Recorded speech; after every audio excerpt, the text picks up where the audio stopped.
All right, let's get into our Friday afternoon. That's how we do it around here with Denis Stewart and Health Naturally. Denis, you've beat the rain coming in today, so... I did. What we're going to do is make you stick around well after that. We don't want you... Oh, are you really? Okay. At least the car's getting a wash. If you're lucky. If we're lucky. Dennis, in the last couple of weeks, you were talking about quite a lot of... shall we say, more simple, well-known herbs and supplements. One you picked on was Cully Muir in terms of helping out with mucus congestion. Today, you'll be taking a look at sage and how it can help out. Fascinating story. But first of all, Cully Muir is potassium chloride, and when we talk about it being in a biochemic remedy, that means it's presented in a homeopathic form for which resolving congestion is one of its classic indications. Today, we'll talk about a well-known herb called sage and a remarkable example of how it works. All right, Health Naturally with Denis Stewart, our naturopath, is here. And good afternoon, Matthew at Horseshoe Bend. You have a question for Denis today. What's happening, Matthew? Oh, not a lot, mate. How are you all going, all right? Very well, Matthew. Yes, thanks for taking my call, mate. I've got a mate of mine I ran into yesterday, obviously, with the cold weather. He's got Raynaud's disease or Raynaud's disease. Raynaud's syndrome, yes. Yeah. Yep. And I thought of you immediately thinking, well, is there something he might be able to take to improve his circulation to his extremities? Yeah. Look, I'll just mention very quickly to listeners, Raynaud's syndrome or disease, what you want to call it, is a well-known condition where people have a chronic, very difficult condition to treat, but which is characterised by a tragic, very weak, and sometimes dangerous circulation of blood, particularly to the extremities, the feet and the fingers in particular. Even in ordinary summer weather, people with Raynaud's can still experience poor circulatory activity, which can make the condition quite compromising. Having said the difficulty associated with treating the disease doesn't mean that it can't be helped. Now, I have spoken over the last couple of weeks in a group of herbs that we know colloquially as circulatory stimulants. And that is a term that we herbalists use to look at the way in which, in pathways that are difficult to entirely explain, a group of simple herbs best represented by cayenne or capsicum in encapsulated form. I emphasise that, an encapsulated form. Cayenne is a classic leading example of a circulatory stimulant that in our profession has evidenced great ability to assist in managing this condition. Now I'm talking about managing it, not curing it. Having said that, as well as using encapsulated preparations of cayenne, taken seriously by the way, I would be recommending for adults a capsule of cayenne after each meal.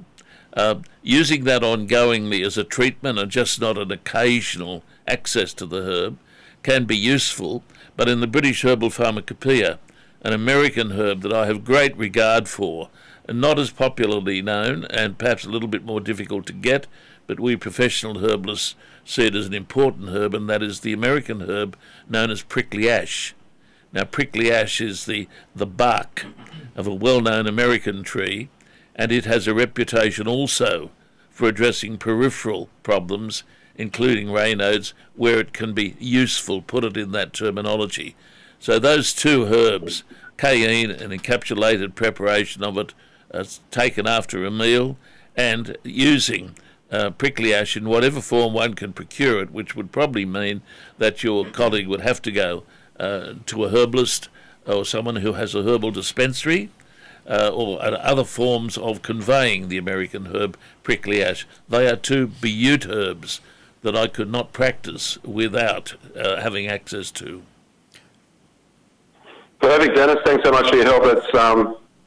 That's really informative, and I'll pass that information on to him. Thanks so much. Thank you, Matthew. Heading to Woongarra on the Central Coast. G'day, Julie. Question for Denis today on carpal tunnel. What's happening there, Julie? Hi, Dennis. How are you? Hello, Julie. Very well, Julie. Yes, well, I saw you yesterday. Well, there you and go. You're the one, you remember me? You're helping me with my shingles and nerve pain and... I do indeed. Yes, and the menopause night sweats. Exactly I forgot right. to ask you yesterday, mate, that about carpal tunnel. Yes. I was wondering because I have it, but I've been taking that B stuff, right? But I was wondering if there's anything else I can still do. Look, carpal tunnel is a condition that is probably, when it gets to your stage or when it's seriously uncomfortable, obviously needs to be looked at from a medical or a surgical perspective. Having said that, there is an approach to helping people with carpal tunnel, which, for the sake of listeners, is a condition that essentially, if you like, nerve supply to the fingers, I'll keep it simple, has been compromised by being squashed, if you like, in what's called a carpal tunnel. So the treatment is difficult even in our system of medicine, but it is worthwhile trying higher dosages of pyridoxine, which is vitamin B6. My treatment of this condition has always yielded to the ideas of the American naturopath Michael Murray and Joe Pizzorno, who wrote an excellent text on naturopathic medicine. They're probably the leading naturopathic physicians in the US. Their treatment very strongly recommended higher doses of vitamin B6, I think round about 150 milligrams, reinforced, however, by a complete high-potency B vitamin complex.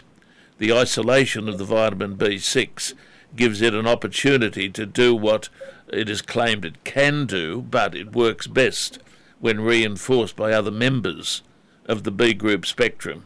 I would be suggesting that as a starting base for a condition that is not ready yet for any surgical intervention.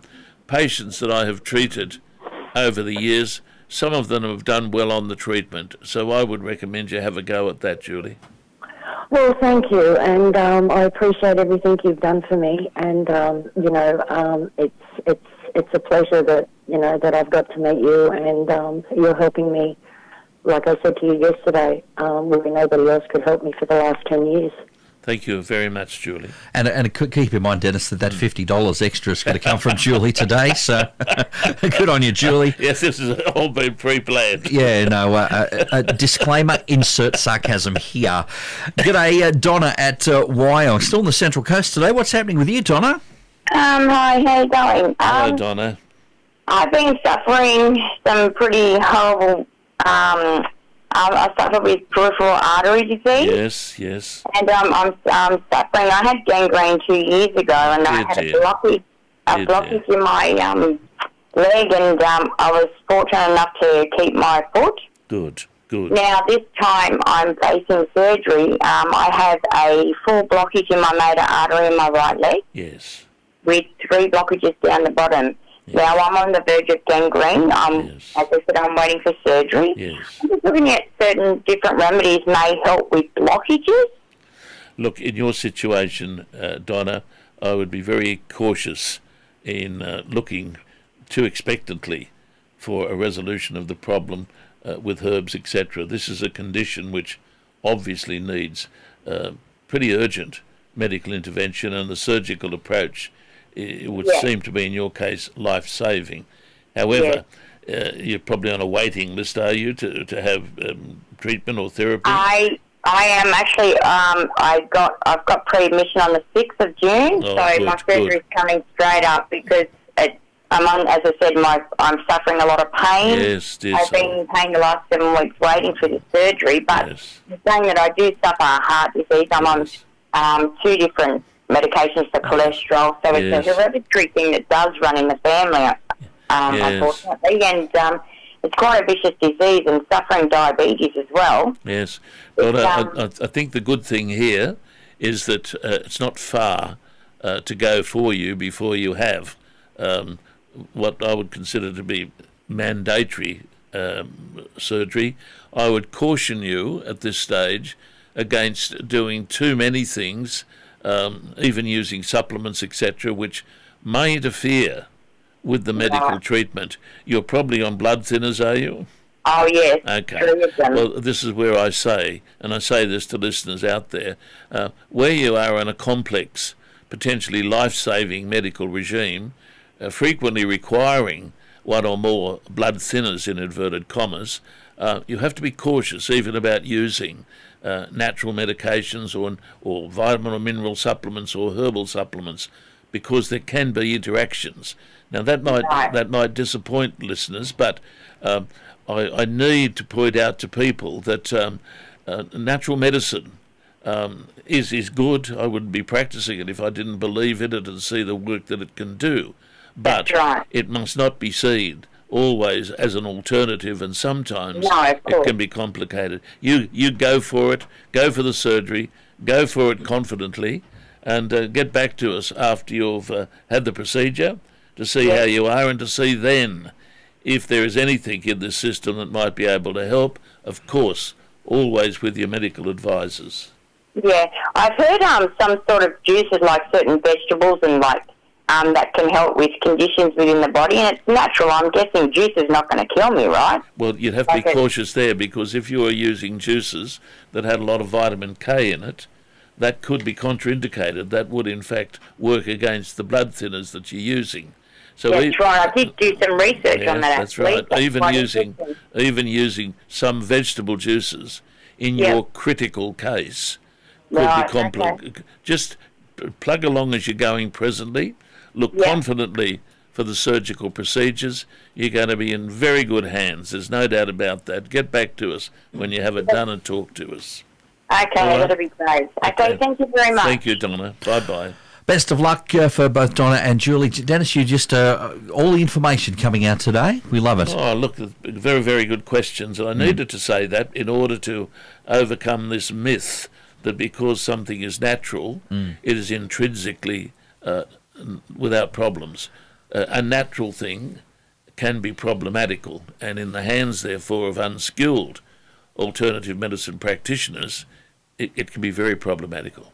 But Dennis, sage is something you want to talk about today, and how it was able to help out with a very long-standing condition that couldn't seem to get some relief elsewhere. Tell us more. Look, I've spoken about sage on this program over the years occasionally. I'll just go listen to the old ones and move on. I need to do it today. Now, sage I've always seen as having a very valuable role to play in the treating of a very common condition that many ladies experience. Many ladies experience, particularly as they're moving through the menopause, very troublesome symptoms such as flushing and also perspiration. And this can be quite debilitating, embarrassing, and troublesome, to put it that way, more so than what perhaps many listeners experience. I first treated that condition of a lady from Goulburn when I was a young practitioner practicing in my rooms in William Street in Gosford. This was a lady that came up from Goulburn to visit her daughter who lived at Wyoming. She came to see me because her daughter, who was a patient of mine, said, "Look, go and see Dennis, because this perspiration problem that you've got is something that you've got to take seriously." This lady had been through the menopause years ago, but had been left with this embarrassing, constant, what you call perspiration of the scalp, day in and day out, which compromised her social life, was embarrassing. And she came, I suspect, a little bit sceptically to see me, and I hadn't had much to do with it before. But I'm a great fan, as many listeners know, of the British Herbal Pharmacopoeia, which I consider to be the Bible of modern herbal medicine. And in that, sage, botanically known as Salvia officinalis, is referred to as an antihydrotic. Now, that is a herb that works against abnormal perspiration. So I prescribed it, and the result was outstanding, using encapsulated forms of the herb in a stipulated dosage. Was able to see this condition improve dramatically in the month that the lady was at Wyoming, and before she went back to Goulburn, she came and thanked me for making her condition very much more bearable.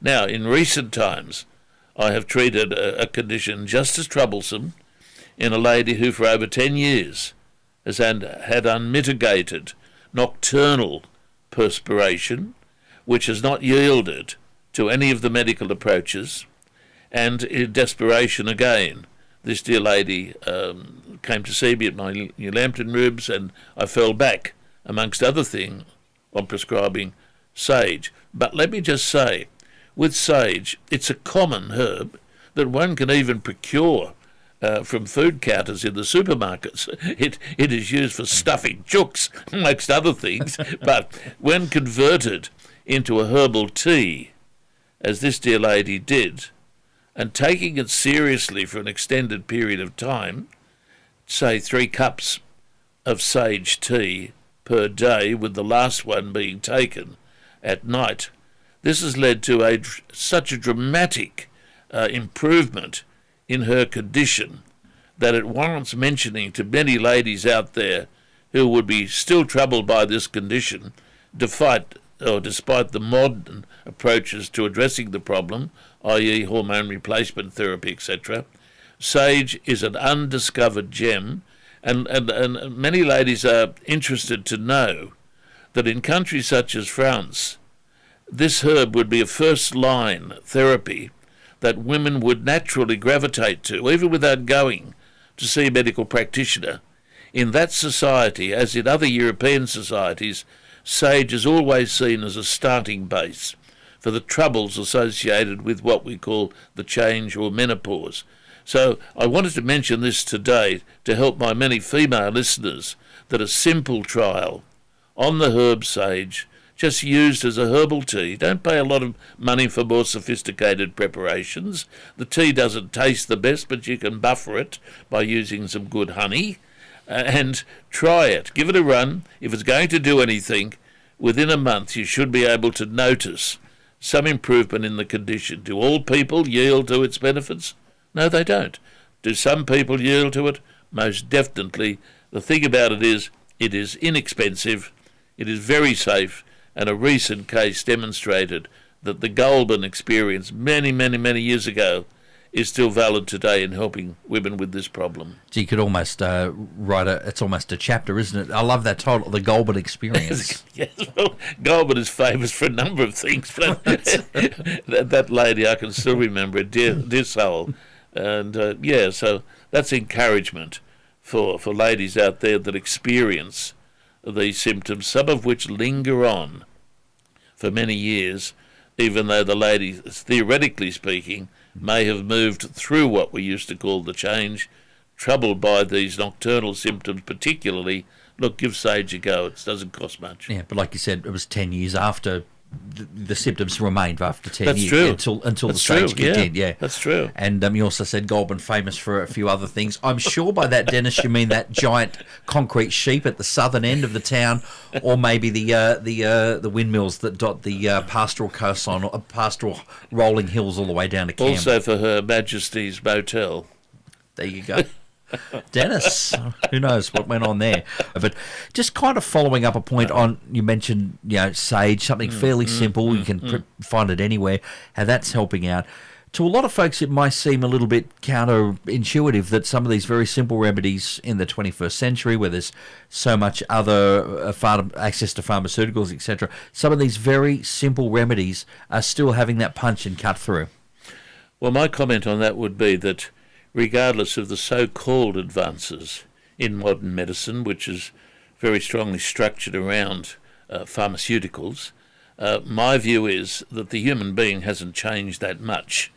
And the remedies that have supported humanity for thousands of years, many of which go right back to the Greeks and to the ancient Indians, many of those remedies are still used in traditional cultures to treat conditions which today in Western society have been seen to be the exclusive domain of modern medicine. The reality is traditional medicine, or herbal medicine and other systems of medicine, still work. The human being has not changed that much. The conditions that we experience haven't changed that much. And many of those conditions have been, in my opinion, well treated in the past by competent, well-trained practitioners of herbal medicine. It's not, to me, how can you call it, problematical or out of context to say that the renaissance, and that's how I refer to it, the renaissance of traditional medicine, herbal medicine, in modern society, particularly since the Second World War, is something that points out that there is a system of medicine out there, historically based, shown to be very safe over the many years in which it's been practiced, based on what's called empiricism, that is the evidence of history, which people are still keen to access. And that's the point, Mark. People are not forced to use what used to be called alternative medicine. I call it traditional medicine, natural medicine. They're not forced to use it.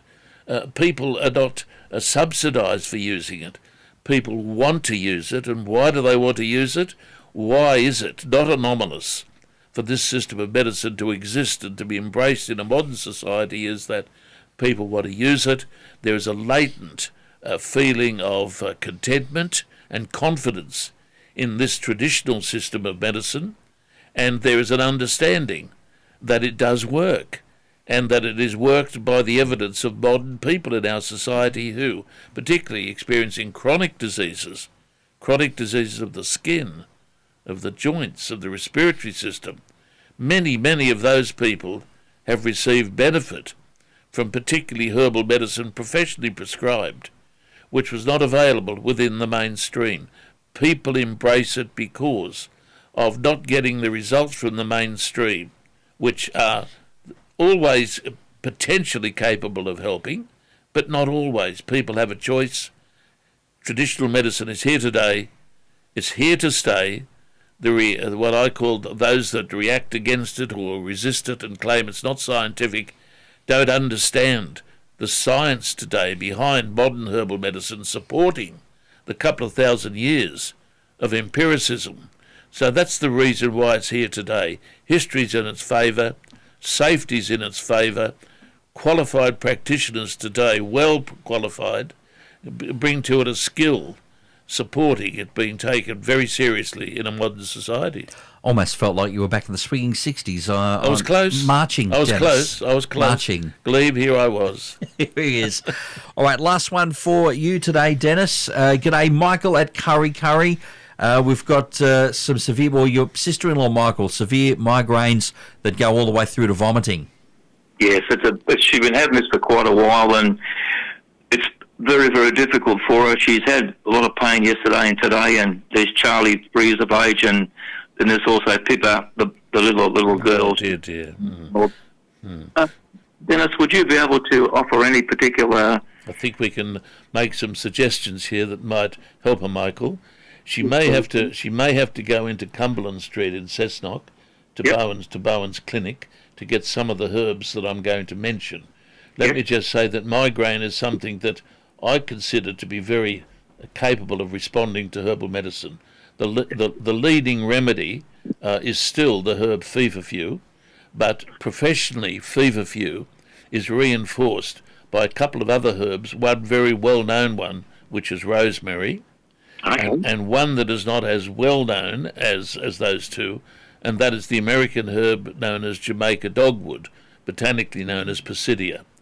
Those 3 herbs, usually in conjunction with an anti-nauseant herb, such as black horehound, in a liquid combination, which can be procured from Cumberland Street Clinic, that taken over a period of time tends to lessen the frequency and the severity of the migraines. I would see it as capable of responding to some degree to that formulation. Okay, I'll let Annie know that, so she'll... My son will take her in there to the Cessnock. Whereabouts is that just up from the Cessnock swimming pool? Cumberland Street is the southern end of Cessnock. All right, best of luck, Michael. And Dennis, we covered a whole lot of topics today. Yeah, great program. You were shining, Mike. Well, you were shining. It goes without saying. That. You're a natural. What's going to happen if you just... Because you were able to be here last week, you were on location, so what happens next time? Do I just sort of jump in and offer some advice? Well, you've been doing it long enough, Mark, to be able to ad-lib. Well, the advice would be this. Dennis should be back next week, and if you're not too unwell. Mate, as always, a pleasure. We'll get you next week, all right? Thank you, Mark. All right, that's Health Naturally with Denis Stewart. Of course, coming up after our 1 o'clock news, Sally Lucas taking us on a trip around the country and around the world. We're talking travel on 2NUR FM. A broadcast service of the University of Newcastle.